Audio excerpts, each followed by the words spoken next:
ৰাতিপুৱা 7টা বজাৰ পৰা আমি অনিৰ্দিষ্টকাললৈ যেতিয়ালৈকে আমি ন্যায় নাপাওঁ তেতিয়ালৈকে আমি বন্ধ কৰিবলৈ বাধ্য। আজি মিচিং সম্প্ৰদায়ৰ ওপৰত মিচিং সম্প্ৰদায় এনেকুৱাকে আমাক গ্ৰহণ কৰিব বিচাৰিছে যে এটা জাতিক নিন্দা। যোৱা 13 জুলাই তাৰিখে ৰয়িং ইষ্ট ছেকেণ্ড ব্ৰিজত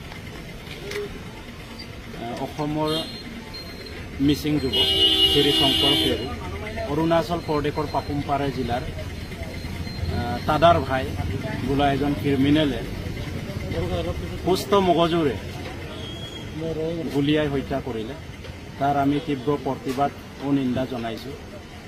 আৰু এনেকুৱা ঘটনা অৰুণাচলী মানুহখিনিয়ে এবাৰ নহয় দুবাৰ নহয় এই চলিত মাহতে 2-3টা কেছ হৈ গৈছে। এই গতিকে আমি আৰু অহ্য নকৰোঁ। যিমানখিনি আমাৰ আসাম অৰুণাচলৰ সংলগ্ন আমাৰ এৰিয়া আছে, নাকাম মিচিং কৰিম কেবাঙৰ যিমানখিনি এৰিয়া আছে বালুকপুঙৰ পৰা শদিয়ালৈকে এই গোটেইখিনিকে অহাকালি অৰ্থাৎ ৰাতিপুৱা 7টা বজাৰ পৰা আমি অনিৰ্দিষ্টকাললৈ যেতিয়ালৈকে আমি ন্যায় নাপাওঁ তেতিয়ালৈকে আমি বন্ধ কৰিবলৈ বাধ্য হৈছোঁ। কাৰণ আগতেও আমি বহুতবাৰ উচিয়াৰ কৰি দিছোঁ, আমি বহুতবাৰ মাফ কৰি দিছোঁ।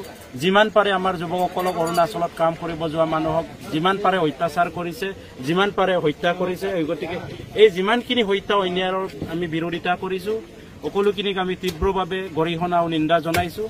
লগতে অহাকালি যিটো আমি ৰোড ব্লকেট কৰিম, এই ব্লকেটৰ আমি তাকাম মিচিং পৰিণ কেবাঙে কোনো কাৰণত জগৰীয়া নহয়। তাৰ জগৰীয়া অৰুণাচলৰ কিছু দুৰ্বৃত্ত আৰু অৰুণাচল চৰকাৰ। যিহেতু অৰুণাচলৰ দুৰ্বৃত্তখিনিক এতিয়ালৈকে অৰুণাচল চৰকাৰে লাখি লগাব পৰা নাই। এই গতিকে অহাকালিৰ পৰা সাৱধান, অৰুণাচল প্ৰদেশ সাৱধান। আমি কোনো কাৰণত অহাকালিৰ পৰা মৰ্ণিং 7টাৰ পৰা আমি কোনো কাৰণ অহা যোৱা কৰিবলৈ নিদিওঁ। ধন্যবাদ।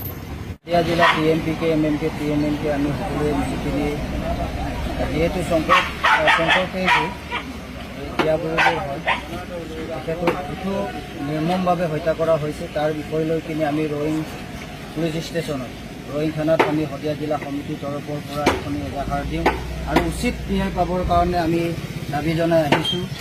যিহেতু আজি যোৱা 18 জুন তাৰিখে ইটানগৰত যিটো সংঘটিত হৈছে প্ৰবাস দলে, সেইটো একমাহ হোৱা নাই। এমাহ নোহোৱাৰ পাছত আজি 13 জুলাই তাৰিখে ৰয়িং স্থিত 6 মাইল স্থিত যিটো ব্ৰিজ আছে, ব্ৰিজৰ তলত লগত লৈ কিনে 4-5 জনে এনেকুৱাকৈ হত্যা কৰিছে, নিৰ্মমভাৱে হত্যা কৰা হৈছে। তাক আমি কোনোপধ্যে তাকাম মিচিং পৰিণ কেবাঙে সহ্য কৰিব পৰা নাই। যিহেতু তাৰ উচিত শাস্তি পাব লাগে দুখীয়ে আৰু ইয়াৰ ন্যায় পাব লাগে। আমি এইটোৱে বিচাৰিছোঁ যে আজি মিচিং সম্প্ৰদায়ৰ ওপৰত মিচিং সম্প্ৰদায় এনেকুৱাকৈ আমাক গ্ৰহণ কৰিব বিচাৰিছে যে এটা জাতিক নিন্দা একদম তুচ্ছ তাচ্ছিল্য কৰাৰ নিচিনাকৈ কৰিবলৈ গৈ আছে। সেইটোক আমি সহ্য কৰিব পৰা নাই। আমি জংগী আন্দোলন পৰৱৰ্তী দিনত আমি আৰম্ভ কৰিম। যিহেতু কালি দিনৰ পৰা অহাকালিৰ পৰা আমি ইয়াত শান্তিপুৰ গেট, আমাৰ অসম অৰুণাচল যিমানটো গেট আছে তাকাম মিচিং পৰিণ কেবাঙে সকলো গেটসমূহ বন্ধ কৰাৰ সিদ্ধান্ত গ্ৰহণ কৰা হৈছে আৰু কোনোপধ্যে ইয়াক আমি মানি লোৱা নহ'ব। যিহেতু যাক দোষী কৰিছে দোষীৰ উচিত আমি ন্যায় পাব লাগিব আৰু উচিত ন্যায় নাপালে যেতিয়ালৈকে ন্যায় নাপাওঁ আমি তেতিয়ালৈকে আমি আমাৰ আন্দোলন অব্যাহত ৰাখিম। যিহেতু আজি আমাৰ মিচিং জনগোষ্ঠীৰ লোকসকলক নিচি জনগোষ্ঠীয়ে আজি তাচ্ছিল্য কৰাৰ নিচিনা হৈছে, সেইটোক আমি কোনোপধ্যে সহ্য কৰিব নোৱাৰোঁ আৰু অৰুণাচল চৰকাৰে ইয়াক দোষী উচিত